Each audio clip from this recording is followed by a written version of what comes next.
El día de hoy vamos a informar sobre el plan para liberar a presos políticos. La secretaria de Gobernación,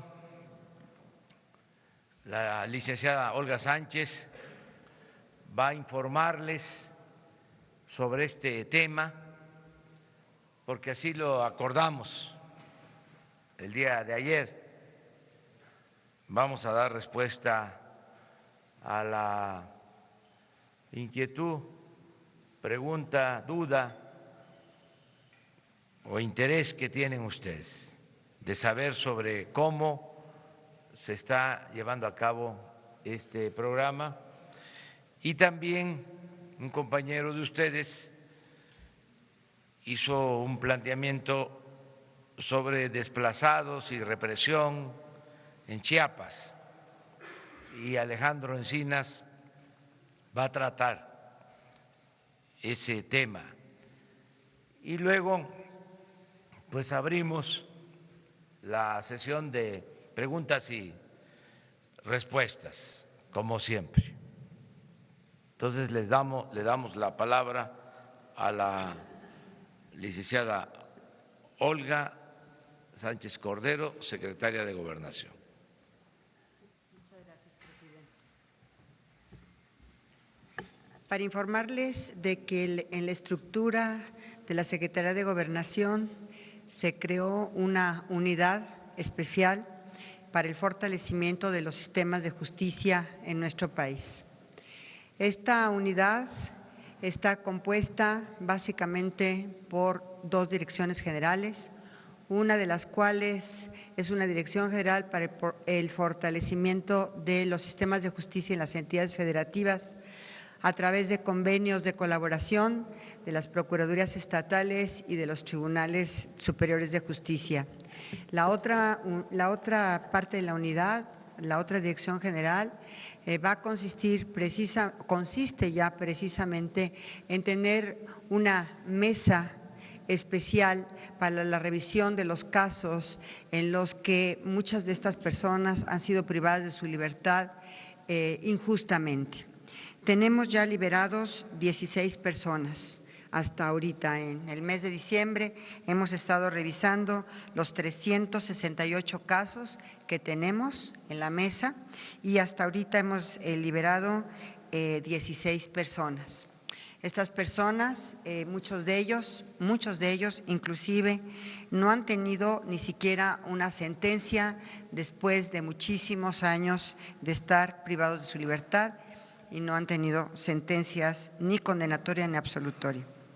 Otros tantos y muchos de estos que no han tenido sentencias porque los jueces no tienen manera de condenarlos, porque no tienen los elementos probatorios necesarios y las evidencias para poder condenarlos, y han estado privados de su libertad durante muchísimo tiempo.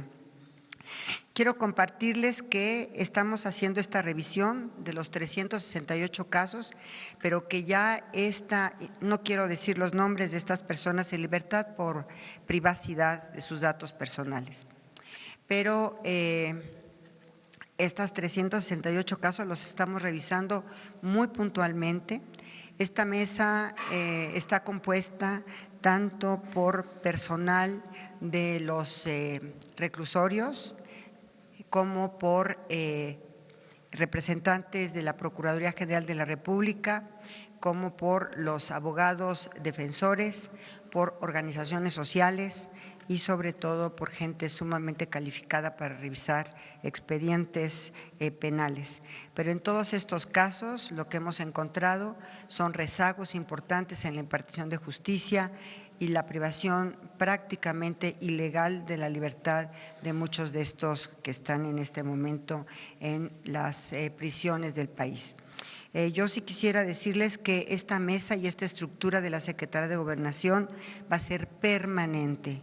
Cuando menos en esta administración pensamos que esta situación y esta creación de esta estructura será permanente.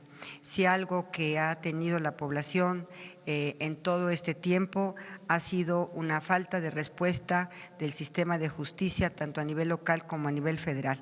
Y lo que queremos es precisamente que todas estas personas tengan ya una respuesta por parte del Estado en relación a cada uno de estos casos. Queremos hacerlo con mucha celeridad y a la brevedad posible, sin embargo, esto lleva tiempo. Hasta ahorita hemos recibido estos 368 casos, pero creo que vamos a buen ritmo porque en este mes de diciembre se liberaron 16 personas. Entonces, creo que hemos estado haciendo el trabajo y hemos estado, por instrucciones del señor presidente de la República, revisando casos de estas personas que han sido privadas de su libertad prácticamente injustamente o que no han tenido sentencias durante muchísimos años y han sido están en prisión y no han tenido siquiera una respuesta por parte de los tribunales en relación a las sentencias condenatorias o absolutorias en su caso. No sé si hay alguna pregunta. Sí, por favor.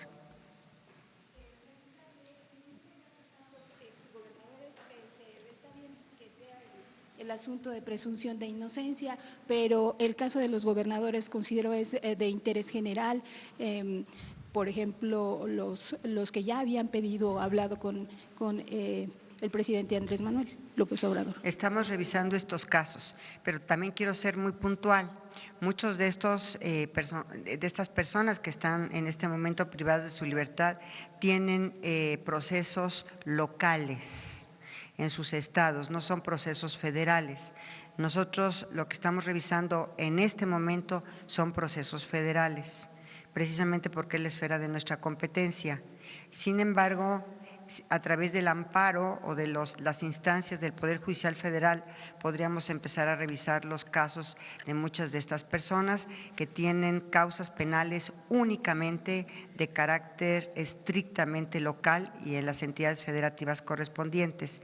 De todas maneras, estamos a través de las vías institucionales y de impugnaciones en el Poder Judicial Federal, podríamos hacer una revisión a través de los amparos o a través de carpetas de investigación que pudieran estar también vinculadas con algunos procesos penales federales, pero en general muchos de estos tienen procesos locales. En cuanto al diagnóstico de estas personas que van a ser beneficiadas y casos analizados. Rocío Méndez, Noticias MBS. Buenos días, doctora.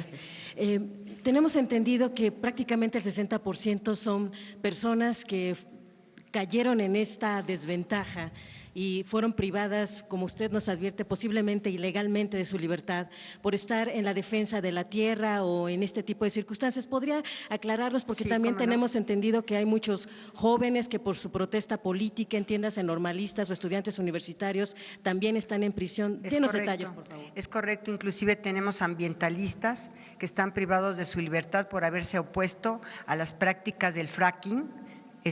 Estrictamente, por ejemplo, en la zona norte de Puebla, se opusieron al fracking y entonces fueron privadas de su libertad por oponerse al fracking, por ejemplo, y son ambientalistas que en este momento también están privadas de su libertad. Hay muchísima gente humilde que no tuvo ni siquiera derecho a un defensor público. Yo tengo casos, por ejemplo, de mujeres indígenas que ni siquiera tuvieron oportunidad, que por ejemplo transportaban una mochila a lo mejor con marihuana o con amapola y no tuvieron ni siquiera oportunidad de tener una defensa adecuada, ni un intérprete y mucho menos un proceso penal, un debido proceso. Entonces, todos estos casos los estamos revisando y sí tenemos ya detectadas muchísimas de este tipo de injusticias, de ambientalistas o de protesta social, en donde no podemos permitir, por instrucciones del señor presidente Andrés Manuel López Obrador, no podemos permitir que la protesta social sea criminalizada. Y en este caso también vamos nosotros a revisar todos estos expedientes que tenemos. Aquellas que cayeron en situación de interrupción del embarazo, ¿esto está contemplado? Aquí tenemos un tema en estas mujeres que tenemos privadas de su libertad por haber interrumpido su embarazo en los estados y en las entidades federativas, en donde todavía está penalizada la conducta por aborto. Y en este caso, el problema que tenemos es un problema de competencia federal y de competencia local, porque las entidades federativas, cada una de ellas en sus diversos códigos penales, es el que tipifica estos delitos y son procesadas en instancias locales. Entonces, aquí tenemos el tema de que muchas de ellas pues son procesos en sus diversas entidades federativas.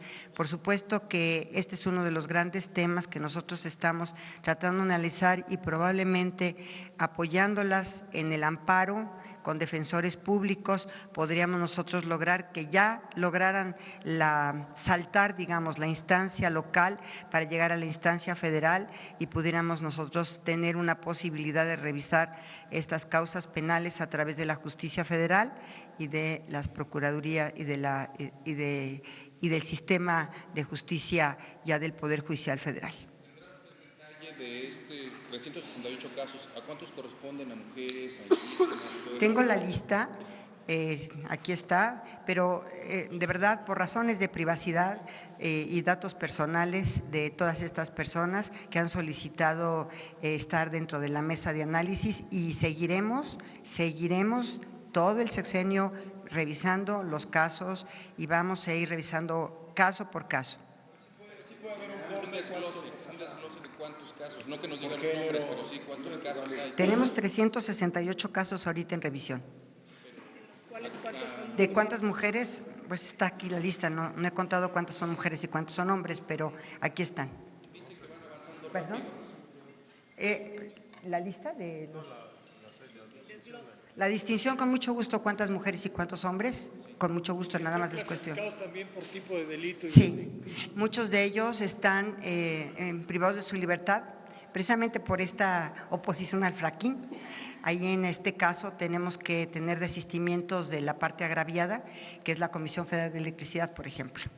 Entonces, cada caso es particular y cada caso es diferente.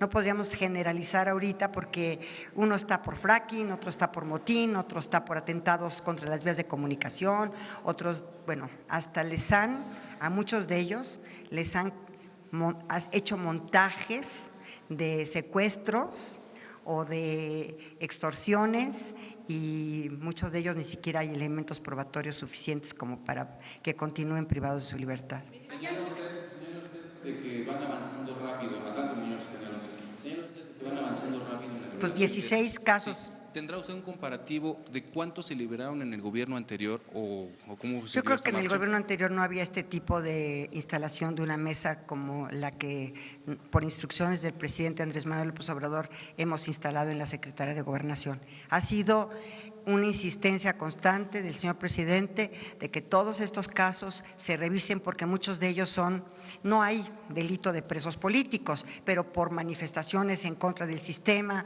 o por incluso ambientalistas están privados de su libertad. Sí, ministra, nada más preguntarle en este caso, a raíz de las reformas estructurales que se aprobaron, son muchos de estos presos políticos y preguntarle de los 16 que se liberaron sin que nos dé sus nombres, preguntarle cuántos están relacionados con el tema de la reforma educativa. Gracias. Algunos de ellos, no todos, pero sí algunos de ellos. Las reformas perdón, Agustín Velasco de Uno TV, las reformas estructurales aprobadas en el sexenio pasado arrojaron entonces esta cantidad de presos políticos, es decir, la reforma energética, la reforma educativa, etcétera. Bueno, les estoy dando el ejemplo del fracking. Los que se han opuesto al fracking allá en la zona norte de Puebla, estamos revisando sus expedientes, pero por ejemplo, estas personas, quien tiene que desistirse es la Comisión Federal de Electricidad, por ejemplo.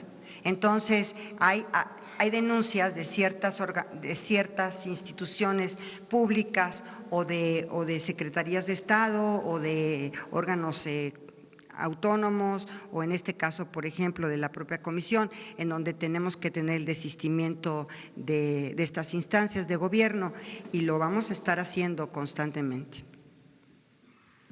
En el Senado han presentado, Ricardo García, Revolución 3.0, en el Senado han presentado una iniciativa ciudadana para ley de amnistía. Esto quiere decir que el proceso por el cual están siendo liberados estos 16 presos no tiene que ver con una amnistía, se están haciendo casos particulares y si pudiera decirnos aproximadamente en cuánto tiempo quedarán resueltos los casos restantes.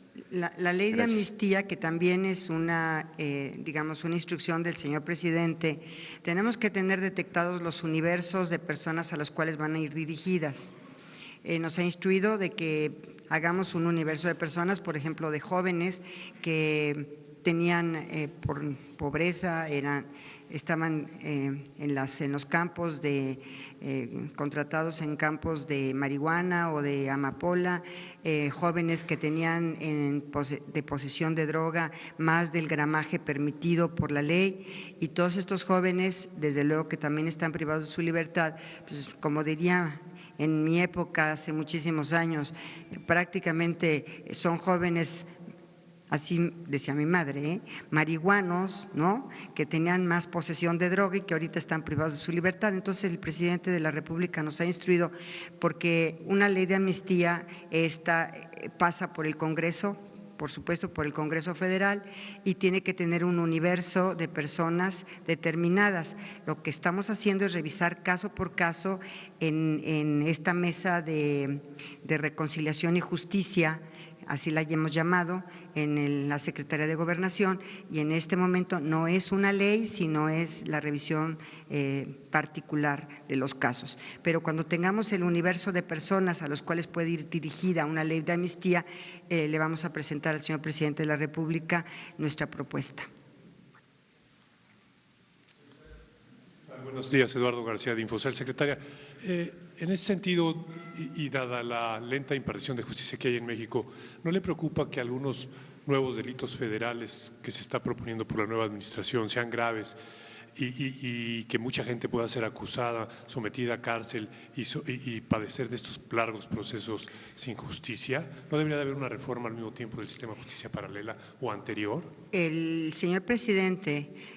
la reforma que presentamos por instrucciones del señor presidente para ampliar el catálogo de delitos graves sin derecho a fianza o a libertad provisional, sino que oficiosamente se les priva su libertad, son únicamente 3.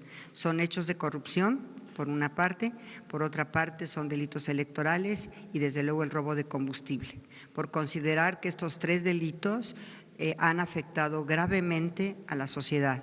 Y por eso es que el señor presidente ha propuesto la ampliación del catálogo de delitos graves para que enfrenten su proceso en prisión y no en libertad.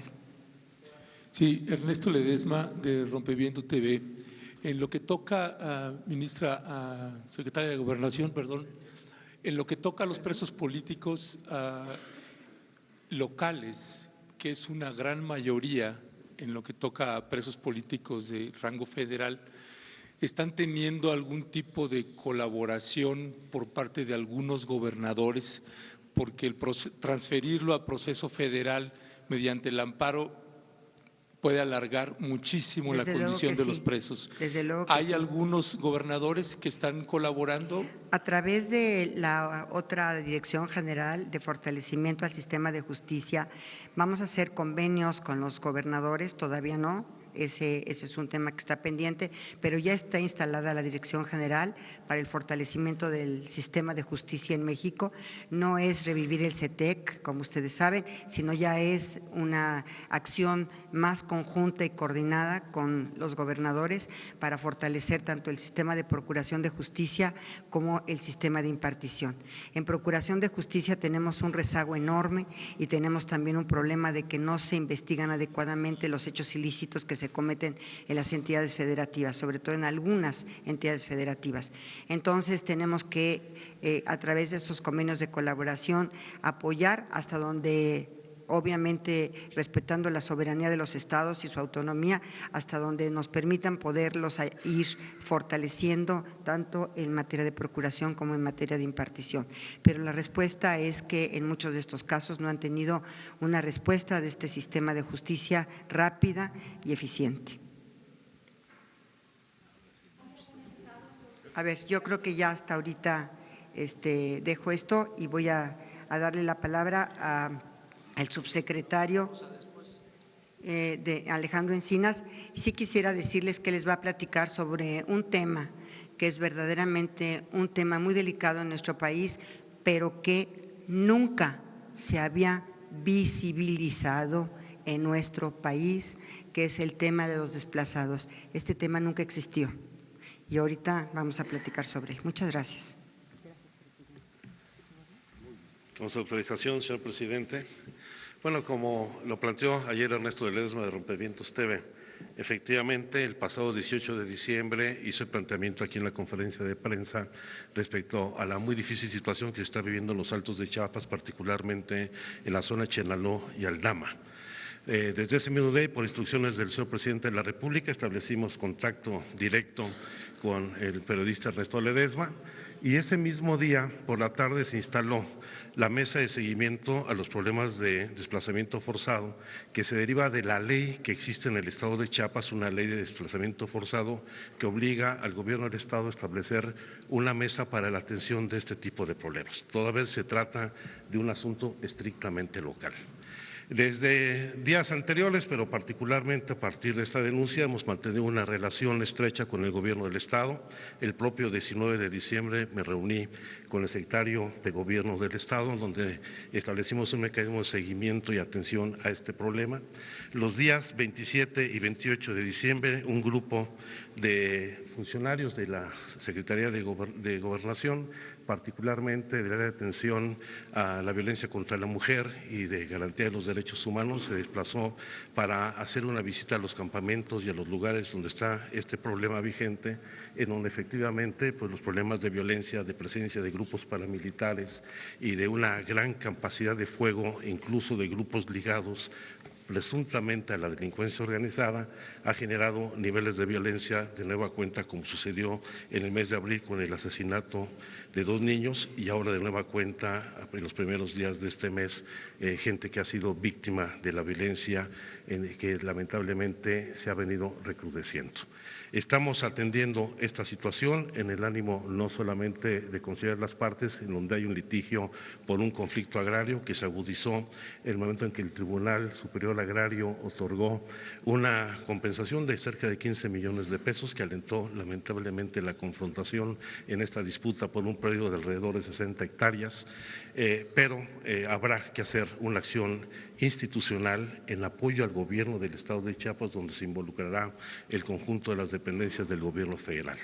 La instrucción que nos ha dado el señor presidente de la República es que las dependencias vinculadas en el Gabinete de Seguridad y Gobierno de la Administración Pública Federal atienda esta situación con la responsabilidad y cautela que esto amerita para evitar una mayor confrontación y violencia entre las propias comunidades, y estaremos informando de cómo van evolucionando estos hechos. Por supuesto, estamos dando prioridad a atender los asuntos de carácter humanitario, a las viudas, a los niños que están en una situación de indefensión. Por supuesto, se atenderá las recomendaciones de la Comisión Interamericana de Derechos Humanos, que otorgó ya las medidas cautelares, al igual que la Comisión Nacional de Derechos Humanos, y en su oportunidad, pues ustedes irán conociendo de la intervención de las distintas dependencias del Gobierno federal. Es cuanto.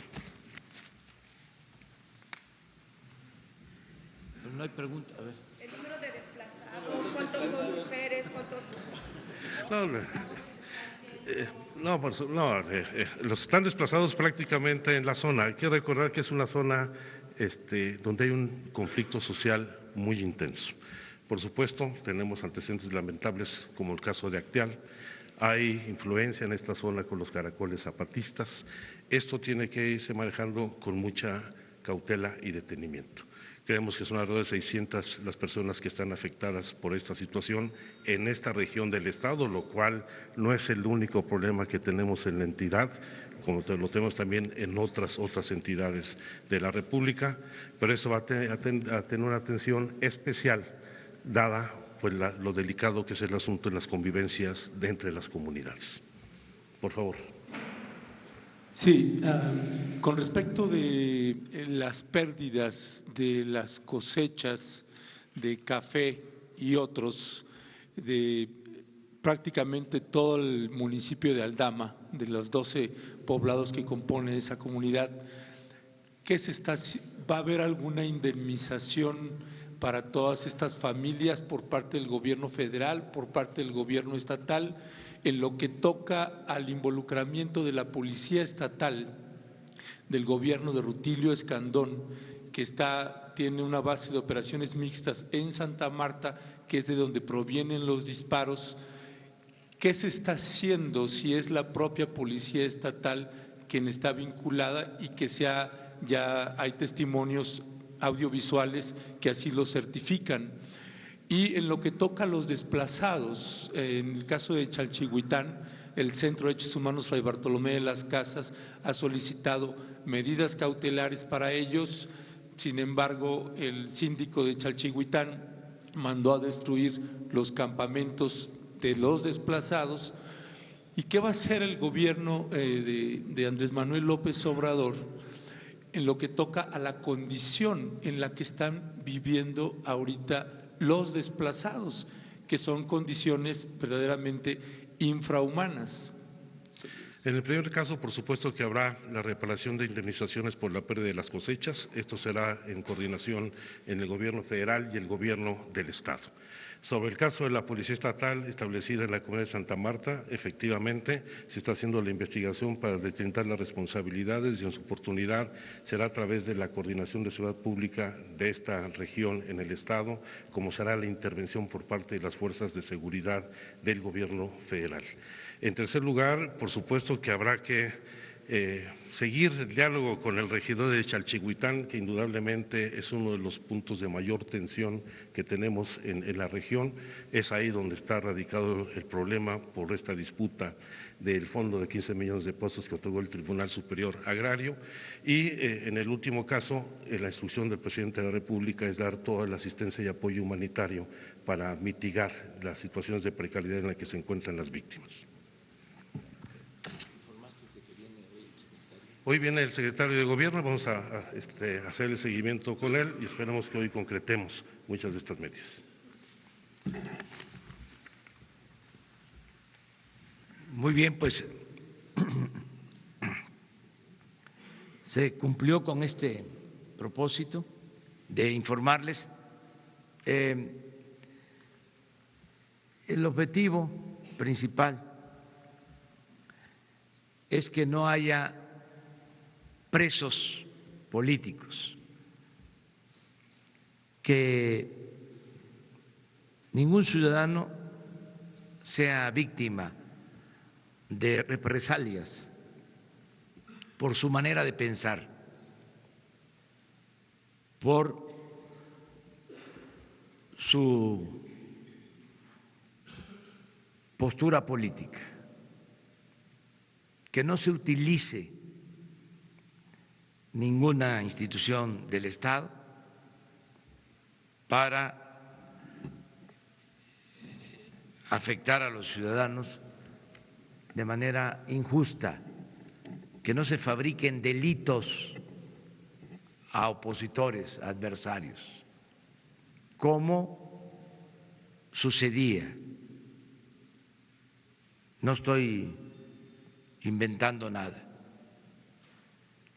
Queremos que la Cuarta Transformación signifique también justicia, que no se acuse a opositores, a dirigentes sociales, ambientalistas, hasta de lavado de dinero, y se les envía a las cárceles. Eso se terminó, nunca más una represalia. Y estamos reparando los daños, si podemos usar ese término, reparación de daño, que los inocentes puedan salir de las cárceles, que quienes no tuvieron posibilidades de contar con defensa de abogados, porque las oficialías públicas no hicieron su labor, o quienes están sin sentencia desde hace años,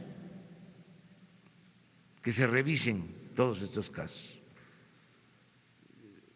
desde indígenas, mujeres, ambientalistas, maestros, dirigentes sociales y políticos. Vamos a revisar todo. Está abierta esa posibilidad a cargo de la licenciada Olga Sánchez Cordero, secretaria de Gobernación. Como ella lo mencionó, no podemos dar a conocer nombres, pero sí los que se han mencionado han solicitado los más famosos, conocidos casos, se están tratando. Han acudido a nosotros y los estamos atendiendo. Esa es la actitud que se está tomando en este caso. Les doy una buena noticia, cambiando de tema.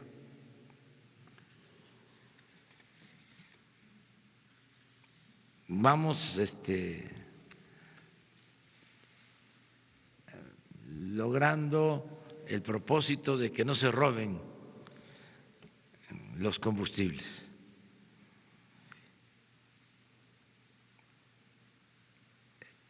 Antes del plan de robo de gasolinas,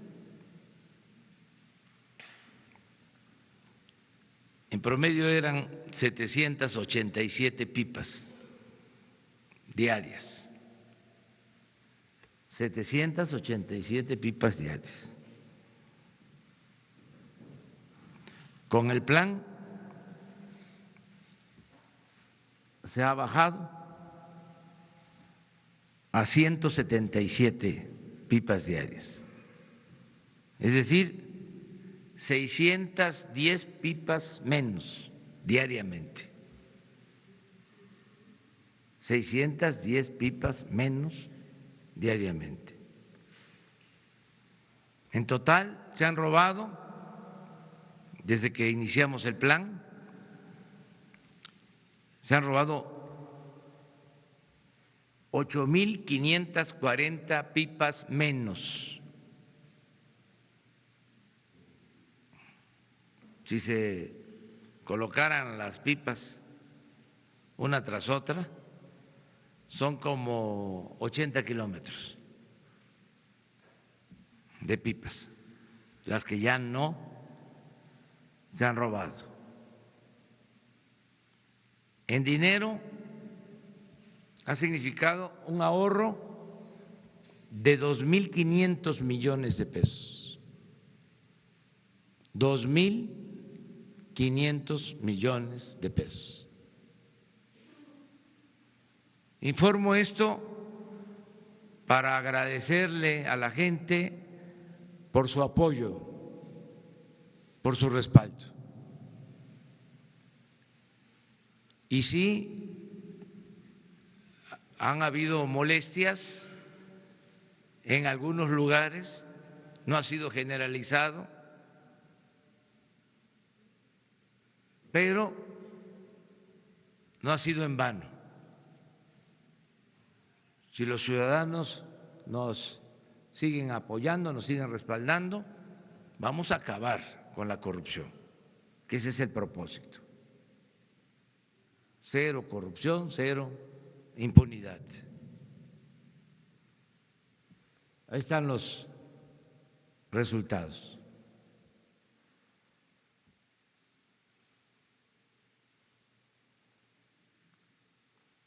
Vamos a estarles informando periódicamente. Todavía no es para cantar victoria, para echar las campanas al vuelo, porque es desenraizar, arrancar de raíz un sistema corrupto desarrollado al amparo del poder público. Una vergüenza. Y hay otros casos, pero nos vamos por parte. Vamos a ir poco a poco. Vamos hasta atrás, ¿no? O sea, hasta atrás. Vamos a empezar por la derecha, pero aunque no es ninguna alusión. Buenos días, señor presidente. Preguntarle, ayer hablaba sobre el resguardo que va a tener ahora las pipas con elementos militares. ¿Hay una fecha para que esto ya nos esté dando, para que estas pipas puedan circular sin que se tenga esta seguridad? Y en otro tema, usted ha hablado particularmente de los órganos autónomos y ha criticado estos altos sueldos que han tenido. En el INE ya vemos una reestructuración en los próximos meses, en las próximas semanas, que ya va a cambiar. En el caso del INAI, ¿también habrá una propuesta de su gobierno para reestructurarlo, por ejemplo, para quedarse con menos comisionados, para que haya otro instituto de transparencia, ya que usted ha criticado fuertemente ese instituto? Gracias. Bueno, el plan continúa, nos están ayudando servidores públicos de 10 secretarías, y de manera muy destacada nos está ayudando la Marina y el Ejército. Ayer, por ejemplo, en Salamanca, en la refinería, se encontró una instalación clandestina de los tanques de gasolina hacia un depósito fuera de la refinería, con una manguera de 3 kilómetros. Esto fue ya descubierto por el Ejército, y así nos están ayudando todos los días. Y en el caso de la transportación, lo mismo, se está buscando, yo se los comentaba ayer, que podamos transportar combustible también con pipas. Se hace con pipas, pero utilizarlas más y estar viendo qué es lo más conveniente, o sea, graduando, sin afectar el abasto. Entonces estamos en eso constantemente. Les decía también, y eso debe quedar pues muy claro, hay suficiente combustible en el país. Tenemos gasolinas en el país. No es un problema de abasto nacional, es un sistema, es una situación especial de distribución que estamos normando para evitar el robo. También sobre los precios de las gasolinas, decirles que no está variando el precio, que al contrario, en algunos casos está bajando el precio de los combustibles, poco. Esto se debe básicamente a que está bajando el precio de la gasolina en el mercado internacional. básicamente. Entonces, cuando decidimos sobre este plan, lo hicimos también pensando en que hay ahora una circunstancia favorable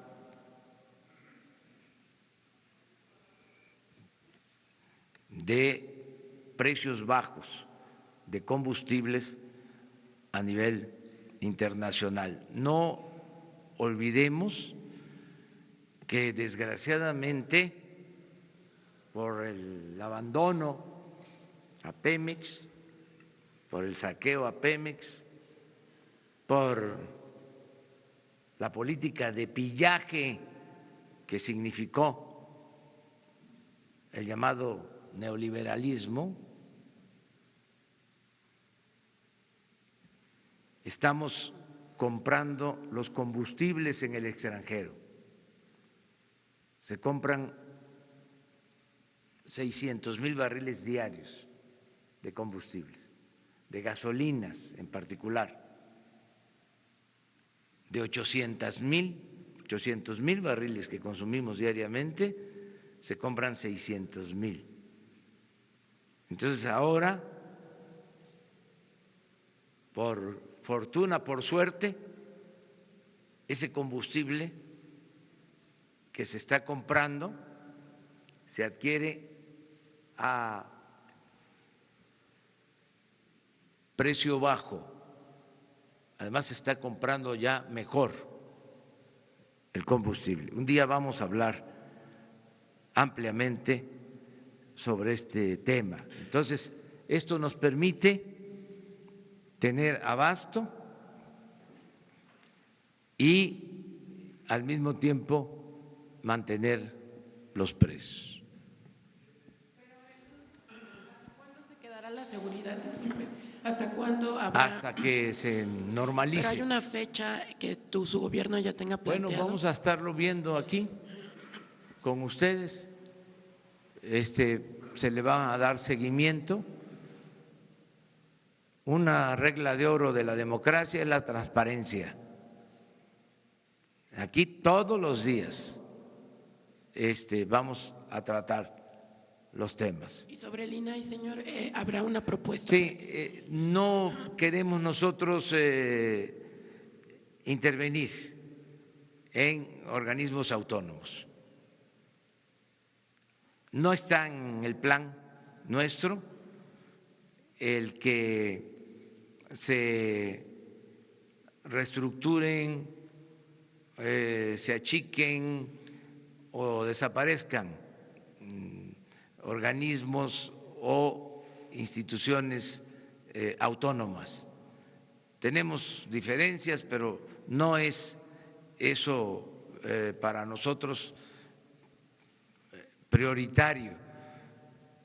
Lo que estamos pidiendo, ya se logró, es que redujeran sus gastos los organismos autónomos.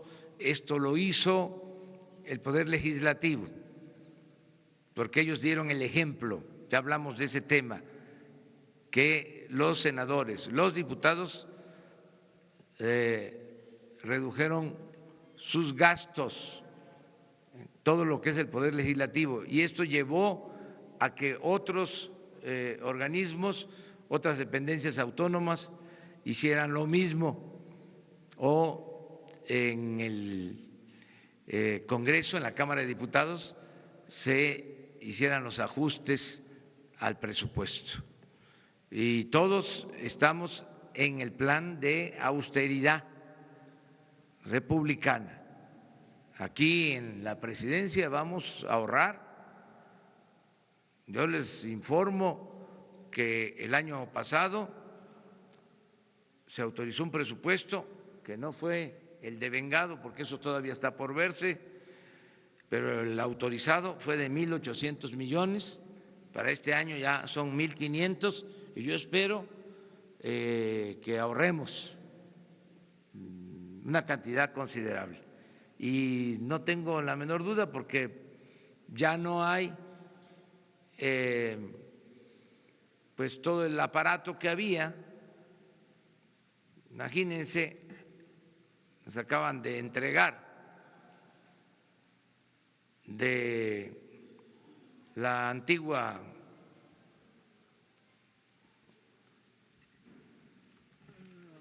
institución del Estado Mayor Presidencial 280 vehículos.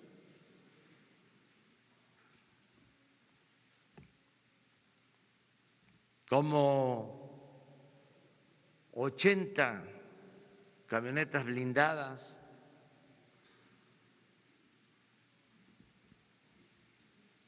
me decían que la mayoría de color negro, que era pues todo el aparato, toda la comitiva. Yo ahora pues me traslado a un vehículo. Entonces vamos a ver qué hacemos con las 280 camionetas. Las blindadas pues a las áreas de seguridad, la defensa, a la Marina, a seguridad pública. Pero imagínense el ahorro nada más en combustible, y las vamos a distribuir porque se deben de usar, pero algunas a lo mejor se van a entregar para otros propósitos. Estamos viendo todo eso. 280 y de todo tipo. Entonces, ¿cómo no vamos a ahorrar? Y además se tenía un contrato de arrendamiento de vehículos.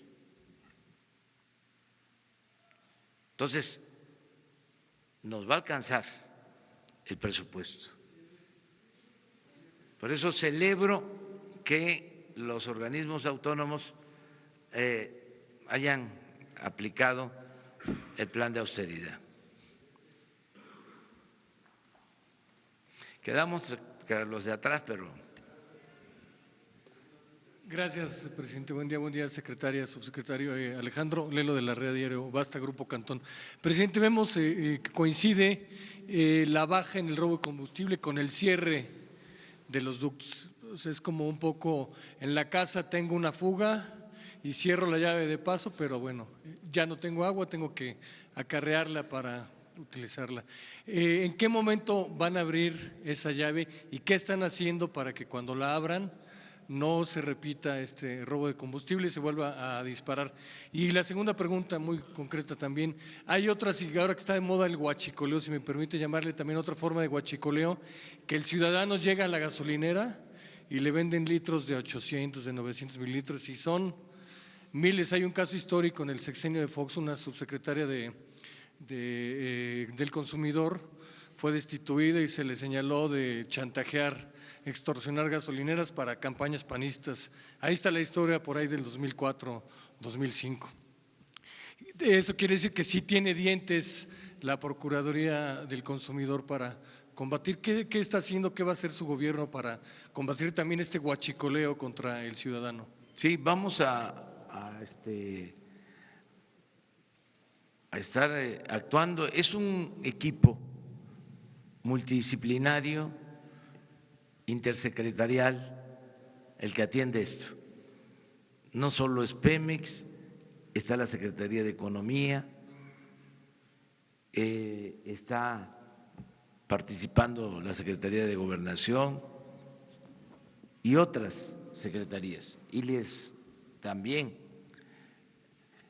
nos está ayudando la Procuraduría, la Fiscalía General, y nos están ayudando también de Hacienda, de Inteligencia Financiera. O sea, es un equipo de trabajo y vamos a ir avanzando, resolviendo los problemas. aguantando, resistiendo. Entonces, estamos en eso y lo ideal es que en las gasolinerías se den litros de a litro, pero que no sean nada más las mantas que cuelgan en las gasolinerías como publicidad, sino que en realidad no defrauden al consumidor, que no se afecte al consumidor. Todo eso lo vamos a estar cuidando, y no solo con medidas coercitivas. Yo soy más dado, más inclinado a persuadir, a convencer. Y yo creo que lo vamos a lograr porque estamos viviendo una etapa nueva. Todo esto se daba porque el gobierno daba el mal ejemplo. Si robaban arriba, pues cómo no iban a robar abajo. Y dijimos muchas veces, vamos a limpiar el gobierno de corrupción de arriba para abajo, como se limpian las escaleras, y es lo que estamos haciendo. Entonces, yo espero que tengamos muy buenos resultados. Aquí en la Ciudad de México, por ejemplo, hay una gasolinería, se le puede decir también gasolinera, las dos cosas están permitidas.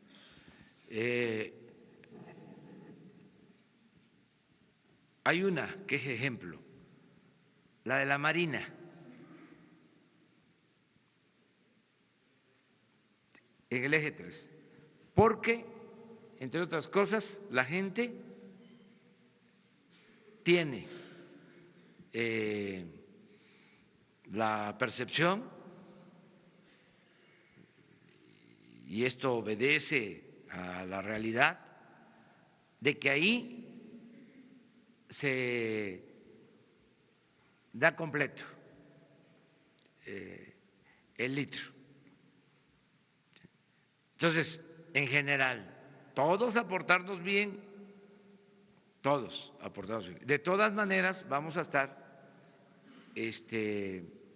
vigilando, y yo estoy seguro de que la competencia tiene que ver también con la calidad, tiene que haber un componente ético en todo lo que hagamos. Les voy a dar un dato que es interesante, y ahí me van a ayudar también ustedes, y me va a ayudar toda la gente.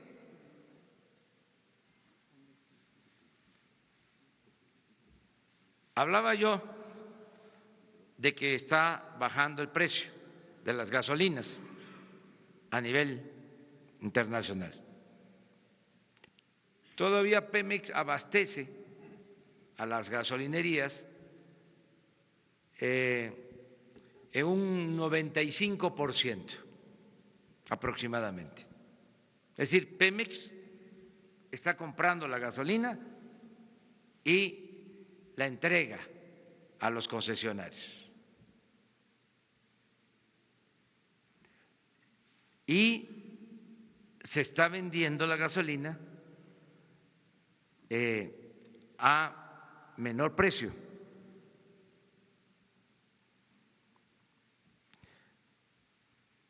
Estamos observando nada más si ese ahorro se transfiere, se traslada al consumidor. Eso depende de la ética también. No vamos nosotros a cambiar el sistema. Queremos que haya competencia y que sea libre mercado.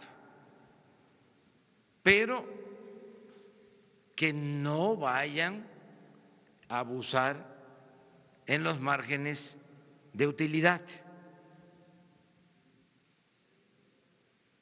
Sí se entiende, ¿verdad?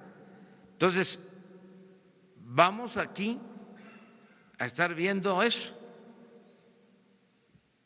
de cuánto se vende de gasolina, a qué precio, cuántos son los márgenes de utilidad y cuál es el comportamiento.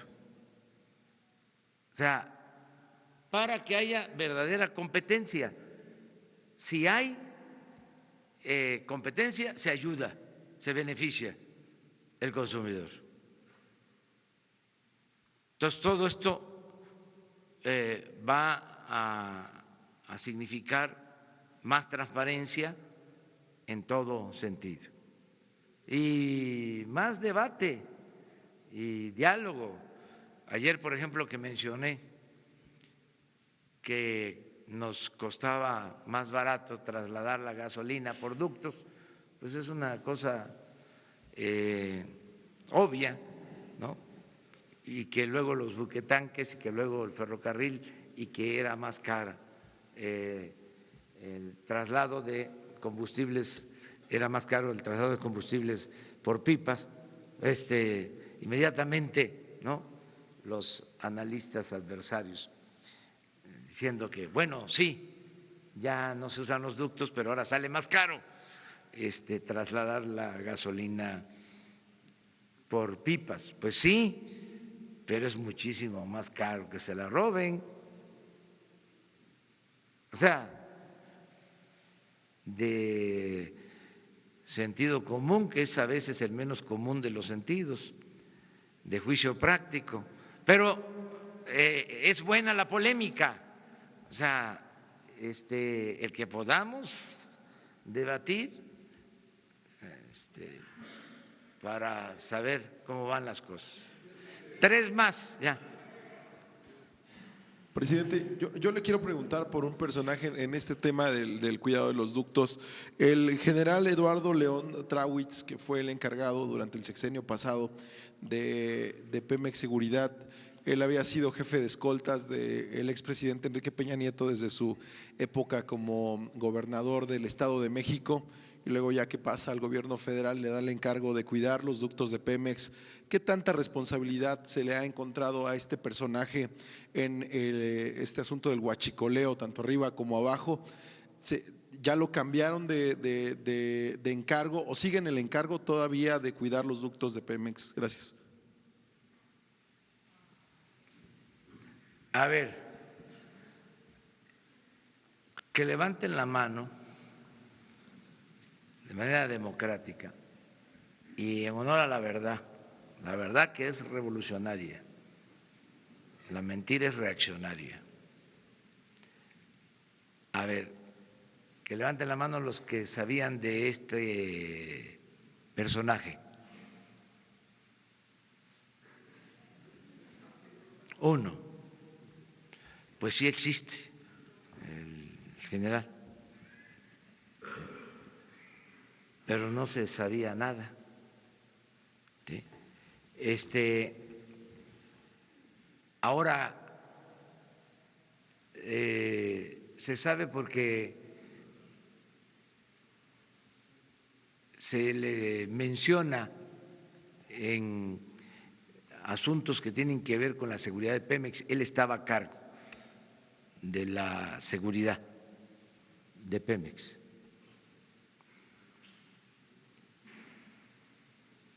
Y lo que se está haciendo ahora, les hablaba de que es un programa integral, es una investigación a fondo, conjunta, de todas las dependencias. Recuerden ustedes que se dijo desde el principio, lo acaba de mencionar la licenciada Olga, de que el robo de combustible se convierte en delito grave. La corrupción y el fraude electoral. O sea, son temas en donde no vamos a dejar de insistir hasta que se castigue a todos los responsables y vamos a estar siempre también llamando a los ciudadanos. Sobre todo, la verdad, me preocupa mucho el que sean detenidos gentes humildes, pobres, que no sepan que ahora ya el robo de combustible es un delito grave sin derecho a fianza. Entonces quiero que se informen, que todas las familias apoyen, ayuden. Esta semana empiezan ya a dispersarse los recursos para los programas sociales. El que no tenga trabajo va a poder asistir a una dependencia y conseguir trabajo. Vamos a lograr muy pronto el pleno empleo. En el caso, por ejemplo, de los jóvenes, todos los jóvenes de 18 a 29 años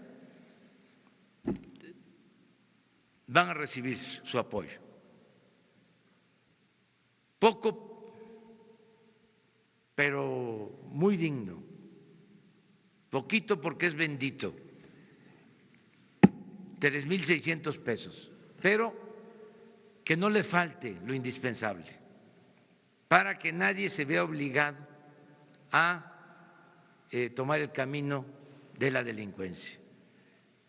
Entonces, en eso estamos y ahí les dejo de tarea lo de la pregunta del compañero. Muy bien. Está bajo investigación, eso es lógico. El general que estaba a cargo de los ductos está bajo investigación. Está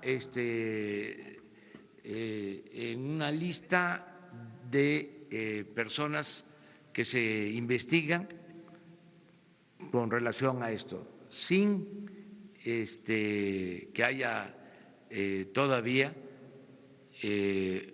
nada definitivo. ¿La investigación corre porque se está investigando a todos los que tienen que ver o tuvieron que ver con estas actividades. La Secretaría de Gobernación, ¿en qué etapa de la investigación se encuentran? Nada más, si nos pudiera precisar.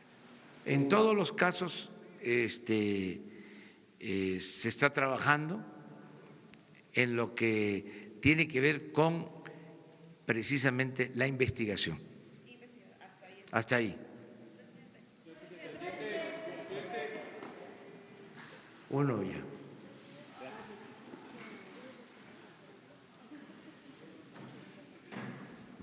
Buenos días, señor presidente. Jorge Franco, de 724.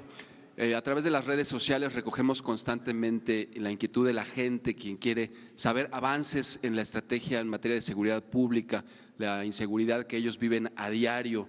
Esto nos lo piden constantemente. Sabemos que el secretario Durazo ha señalado la fecha de 3 años para recuperar la paz y la tranquilidad. Sin embargo, bueno, ¿cuándo se rendirá este informe? Si nos pudiera dar algunas cifras un poco más detalladas, será hasta los 100 días que den algún informe ya al respecto, pero mientras tanto, ¿qué avance le puede comentar a la gente, por favor? Pues ya se acordó que todos los días tengan ustedes información sobre lo que sucede en homicidios, en robo de vehículos y en el robo de combustibles. Eso está transparente, la información que nosotros recibimos por la mañana ya se puede revisar y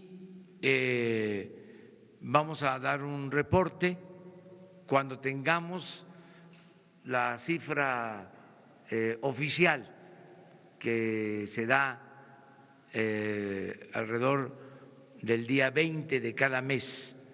A partir de ahí damos un informe sobre homicidios. Sí, en general, o sea, homicidios, y se va a presentar toda la información. Nosotros seguimos básicamente, sí, por lo que ya expliqué en un momento dado, que se apega más a la realidad, que no hay cifra negra, ¿sí? Homicidios, que incluye feminicidios, desde luego, homicidio, robo de vehículo. ¿Por qué el robo de vehículo? Porque siempre se denuncia el robo, o porque hay un porcentaje considerable de vehículos asegurados, entonces siempre hay denuncia, y el robo de combustible. Muchas gracias.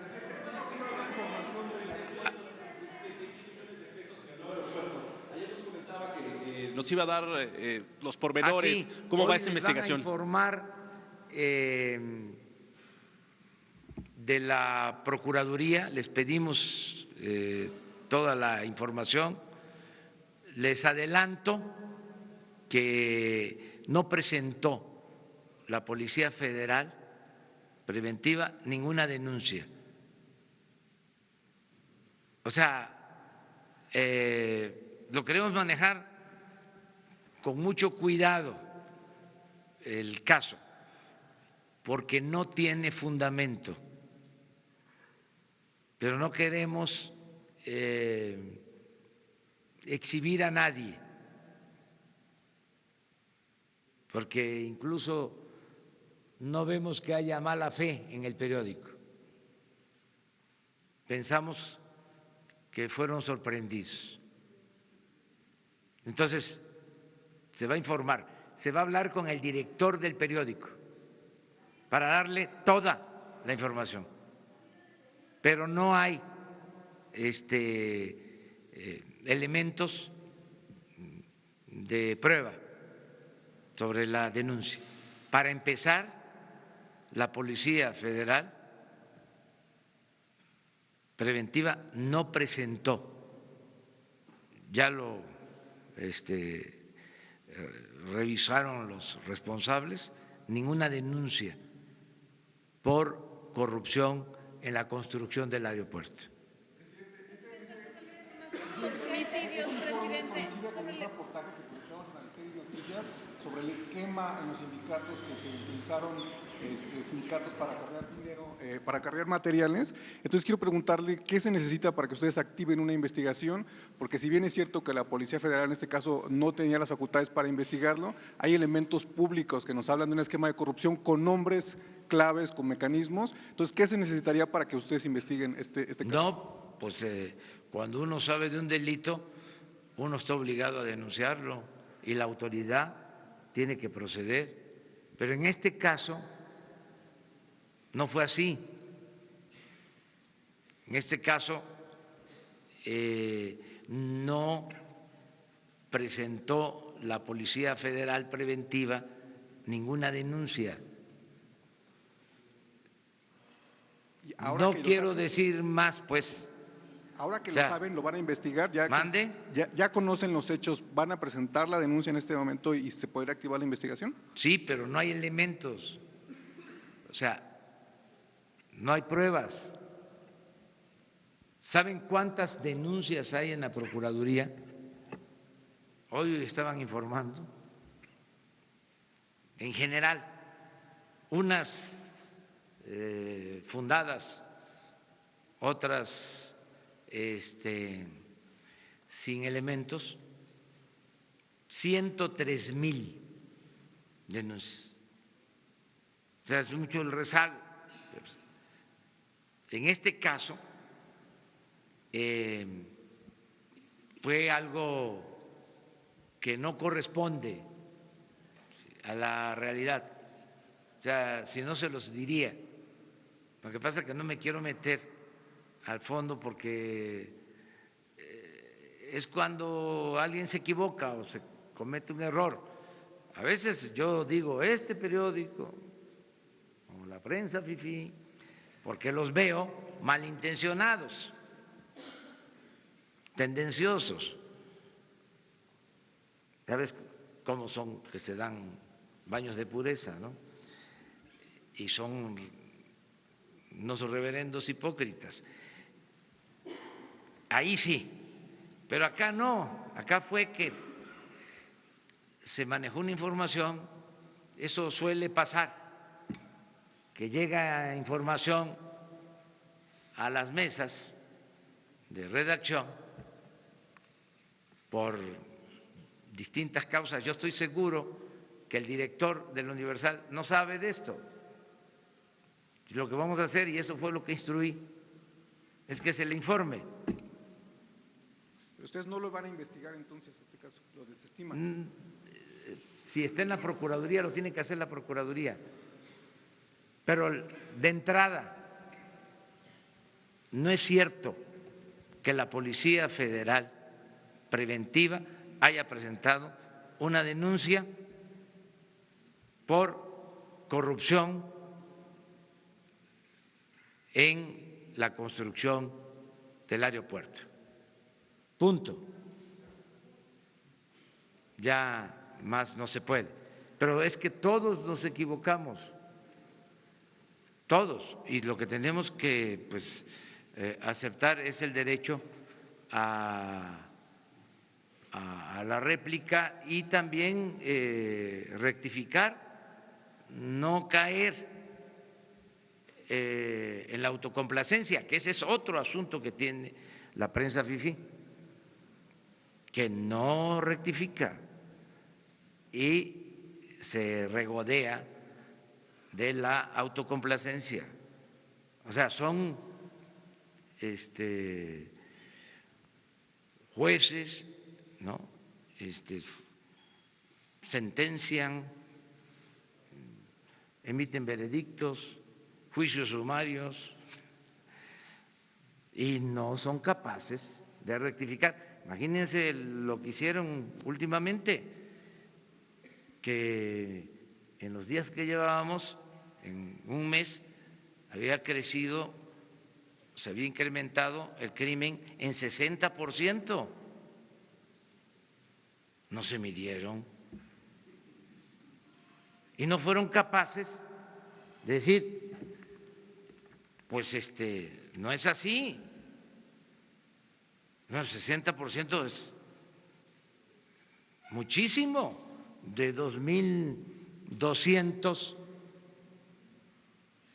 homicidios en un mes a 3.500, que es el 60%, si hago bien las cuentas. No, pues estaría yo preocupadísimo, pues no estaría yo tranquilo, pero no fueron capaces de decir, sí, bueno, aquí estamos, aquí va, así vamos. Entonces, pero esto no es 60%. Ya nos desviamos del tema. O sea, nos vemos mañana. Muchas gracias.